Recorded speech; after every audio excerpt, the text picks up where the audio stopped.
என்னவென்றால் கர்த்தராகிய இயேசுவை நீ உன் வாயினாலே அறிக்கையிட்டு, என்னன்னா கர்த்தராகிய இயேசுவை, இயேசு தான் கர்த்தர் என்ன பண்ணுமா, நீ வாயினாலே அறிக்கையிட்டு தேவன் அவரை மரித்தோரிலிருந்து எழுப்பும் போது நீ என்ன பண்றியா, இருதயத்திலே விசுவாசித்தால் ரட்சிக்கப்படுவாய்.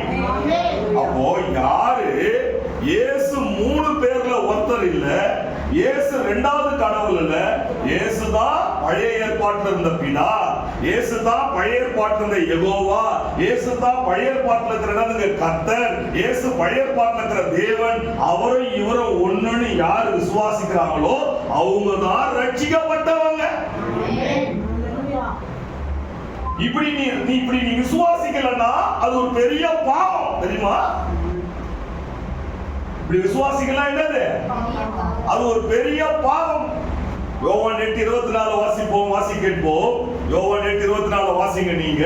Praise the Lord. வாசிப்போம்.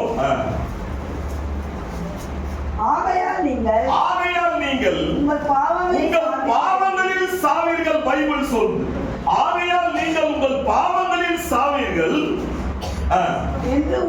என்று உங்களுக்கு சொன்னேன். நாம எல்லாம் என்ன பண்ணிட்டோமா, பாவத்தை பண்ணிட்டோமா? என்ன பாவத்தை பண்ணிட்டோம்? பாவம் என்றால் என்ன பைபிள் சொல்லுது பாருங்க, வாசிங்க நீங்க.